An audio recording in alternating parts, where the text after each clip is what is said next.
ರಾಜ್ಯಸಭೆಯ ಚುನಾವಣೆ ದಿನದಿಂದ ದಿನಕ್ಕೆ ರಂಗೇರ್ತಾನೆ ಇದೆ. 5ನೇ ಅಭ್ಯರ್ಥಿಯನ್ನ ಕಣಕ್ಕಿಳಿಸಿದ ಬಳಿಕ ಸಾಕಷ್ಟು ಸಂಚಲನ ಸೃಷ್ಟಿಯಾಗಿದೆ.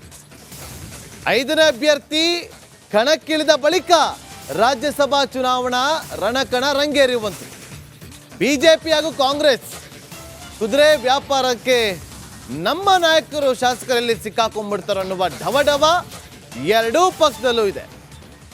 ಉಪೇಂದ್ರ ರೆಡ್ಡಿ ಅವರಿಂದ ಪಕ್ಷೇತರರಿಗೆ ಆಮಿಷಗಳು ಹೋಗ್ತಾ ಇದೆ ಅಂತೇಳಿ ಗಂಭೀರವಾದಂಥ ಆರೋಪವನ್ನ ಶಾಸಕ ಗಾಣಿಗ ರವಿಯವರು ಮಾಡಿದ್ರು, ದೂರು ಕೊಟ್ಟಿದ್ರು, FIR ಕೂಡ ದಾಖಲಾಗಿದೆ.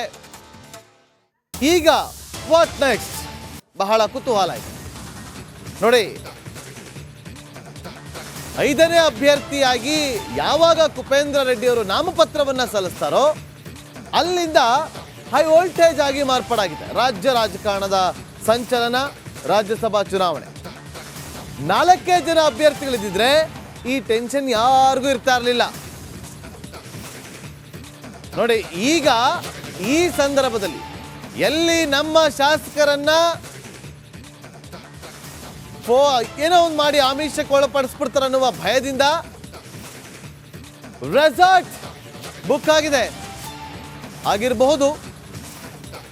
ಎಲ್ಲಾ ಶಾಸಕರನ್ನ ಈಗ ಏನು ಅಧಿವೇಶನ ನಡೀತಾ ಇದೆ, ಜಂಟಿ ಅಧಿವೇಶನ ನಡೀತಾ ಇದೆ, ಅಧಿವೇಶನ ಮುಗಿದ ಬಳಿಕ ಎಲ್ಲರನ್ನು ಕೂಡ ರೆಸಾರ್ಟ್ಗೆ ಶಿಫ್ಟ್ ಮಾಡಬಹುದು, ರೆಸಾರ್ಟ್ ಕರ್ಕೊಂಡು ಹೋಗ್ತಾರೆ, ಯಾವುದೇ ಅನುಮಾನವಿಲ್ಲ.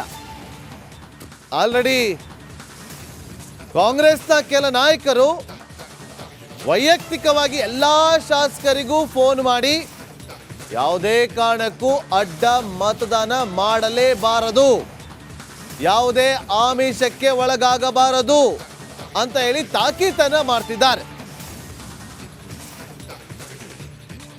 ಹಾಗಾಗಿ ಬಹಳ ಕುತೂಹಲ ಇದೆ ರಾಜ್ಯಸಭಾ ಚುನಾವಣೆ.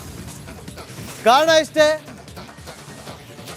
5ನೇ ಅಭ್ಯರ್ಥಿ ಗೆಲ್ತಾರಾ ಅಥವಾ ಕಾಂಗ್ರೆಸ್ನ 3ನೇ ಅಭ್ಯರ್ಥಿಗೆ ಏನಾದರೂ ಟಕ್ಕರ್ ಕೊಡುವಂಥ ಕೆಲಸಗಳಾಗುತ್ತಾ ಅನ್ನೋ ಪ್ರಶ್ನೆಗಳು ಕೂಡ ಉದ್ಭವ ಆಗುತ್ತೆ.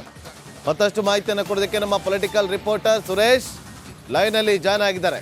ಸುರೇಶ್, ನೋಡಿ 5ನೇ ಅಭ್ಯರ್ಥಿ ಕಣಕ್ಕಿಳಿಯೋವರೆಗೂ ಕೂಡ ರಾಜ್ಯಸಭಾ ಚುನಾವಣೆಯ ಬಗ್ಗೆ ಯಾರು ಕೂಡ ಅಷ್ಟೊಂದು ತಲೆ ಕೆಡಿಸ್ಕೊಂಡಿರಲಿಲ್ಲ. ಆದರೆ 5ನೇ ಅಭ್ಯರ್ಥಿ ಉಪೇಂದ್ರ ರೆಡ್ಡಿ ಅವರು ನಾಮಪತ್ರ ಸಲ್ಲಿಕೆ ಮಾಡಿದ ಬಳಿಕ ಬಹಳ ಕುತೂಹಲ, ಬಹಳ ಡೆವಲಪ್ಮೆಂಟ್ಗಳಾಗ್ತಾ ಇರುವಂಥದ್ದು. ಈಗ ಅವರ ವಿರುದ್ಧ FIR ಕೂಡ ದಾಖಲಾಗಿದೆ, ಆಮಿಷಕ್ಕೆ ಒಳಗಾಗ್ಬಿಡಿ ಅಂತ ಕೂಡ ಹೇಳಲಾಗ್ತಾ ಇದೆ. ಏನಾಗಬಹುದು ಸುರೇಶ್?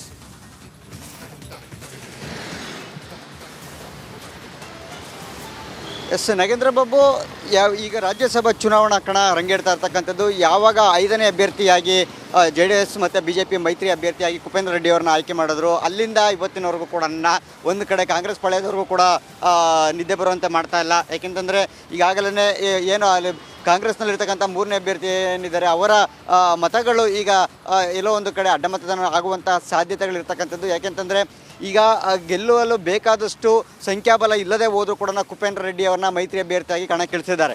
ಹಾಗಿದ್ರೆ ಗೆಲ್ಲಿಸ್ಕೊಳ್ಳಬೇಕಾದಂಥ ಅನಿವಾರ್ಯತೆ, ಜೊತೆಗೆ ಅದರ ಒಂದು ಸವಾಲುಗಳು ಕೂಡ ಮೈತ್ರಿಯ ನಾಯಕರಿಗೆ ಇರ್ತಕ್ಕಂಥದ್ದು. ಹಾಗಿದ್ರೆ ಯಾವ ರೀತಿಯನ್ನು ಈ ಸ್ಟ್ರಾಟಜಿಯನ್ನು ಮಾಡ್ತಾರೆ ಅಂತ ನೋಡೋದಾದರೆ, ಒಂದು ಈಗ ಏನು ಕಾಂಗ್ರೆಸ್ನಲ್ಲಿರ್ತಕ್ಕಂಥ 3ನೇ ಅಭ್ಯರ್ಥಿ ಏನಿದ್ದಾರೆ ಆ 3ನೇ ಅಭ್ಯರ್ಥಿಯ ಮತಗಳಿಗೆ ಬೀಳಬೇಕಾದಂಥ ಮತಗಳಿಗೆ ಏನು ಮಾಡ್ತಾರೆ, ಒಂದು ಅಡ್ಡದ ಮತದಾನವನ್ನು ಮಾಡ್ತಕ್ಕಂಥದ್ದು. ಆ ಮೂಲಕ ಅವರ ಮತ ಪ್ರಮಾಣವನ್ನು ಕಡಿಮೆ ಮಾಡಿಸಿ ಇವರ ಮತ ಪ್ರಮಾಣವನ್ನು ಹೆಚ್ಚಿಗೆ ಮಾಡಿಸ್ಕೊಳ್ಳೋಂಥದ್ದು ಒಂದು ತಂತ್ರಗಾರಿಕೆ. ಅಥವಾ ಅವರಿಗೆ ಮತ ಚಲಾವಣೆ ಮಾಡೋದಕ್ಕೆ ಏನು ಬರ್ತಾರೆ ಇರೋಂಥ ಶಾಸಕರನ್ನು ಯಾರನ್ನಾದರೂ ತಡೆಯುವಂಥದ್ದು. ಈ ನಿಟ್ಟಿನಲ್ಲೇ ಈಗಾಗಲೇ ಪಕ್ಷೇತರ ಶಾಸಕರೇನಿದ್ದಾರೆ ಪಕ್ಷೇತರ ಶಾಸಕರನ್ನ ಈಗಾಗಲೇ ಸೆಳೆದಿರ್ತಕ್ಕಂಥದ್ದು. ಪುಟ್ಟಸ್ವಾಮೇಗೌಡ ಹಾಗೆ ಲತಾ ಮಲ್ಲಿಕಾರ್ಜುನ್, ದರ್ಶನ್ ಪುಟ್ಟಣ್ಣಯ್ಯನವ್ರನ್ನ ಈಗಾಗಲೇ ಸಂಪರ್ಕ ಮಾಡಿ ಆಮಿಷ ಒಡ್ಡಿರುವಂಥ ಸಂಬಂಧಪಟ್ಟಂತೆ ಈಗಾಗಲೇ ಉಪೇಂದ್ರ ರೆಡ್ಡಿ ಹಾಗೇನೆ ಸೇರಿದಂತೆ ಕೆಲವರ ವಿರುದ್ಧ ಈಗಾಗಲೇ FIR ಕೂಡ ದಾಖಲಾಗಿರ್ತಕ್ಕಂಥದ್ದು. ಕಾಂಗ್ರೆಸ್ ಶಾಸಕರ ನಿಯೋಗ ಹೋಗಿ ಈಗಾಗಲೇ ಈ ಸಂಬಂಧಪಟ್ಟಂತೆ ದೂರನ್ನು ಕೂಡ ಕೊಟ್ಟಿದ್ದರು. ಅದರ ಮೇರೆಗೆ ಈಗಾಗಲೇ FIR ಕೂಡ ದಾಖಲಾಗಿದೆ. ಅದು ಒಂದು ಭಾಗ. ಆದರೆ ಈಗ ಇರ್ತಕ್ಕಂಥದ್ದು ಸವಾಲು ಇನ್ನು ಈಗ ಕಾಂಗ್ರೆಸ್ ನಾಯಕರಿಗೆ ದಿಗಿಲು ಹುಟ್ಟಿರ್ತಕ್ಕಂಥದ್ದು. ಯಾವಾಗ ಕುಪೇಂದ್ರ ರೆಡ್ಡಿ ಅವರು ಕಣಕ್ಕಿಳಿದ್ರು ಅಲ್ಲಿಂದನ ತಮ್ಮ ಕಾಂಗ್ರೆಸ್ ಶಾಸಕರನ್ನ ಮತ್ತು ಪಕ್ಷೇತರ ಶಾಸಕರನ್ನ ಡಿಸ್ಟರ್ಬ್ ಮಾಡೋದಕ್ಕೆ ಶುರುವಾಗಿರ್ತಕ್ಕಂಥದ್ದು ಮೈತ್ರಿಯ ನಾಯಕರಿಂದ.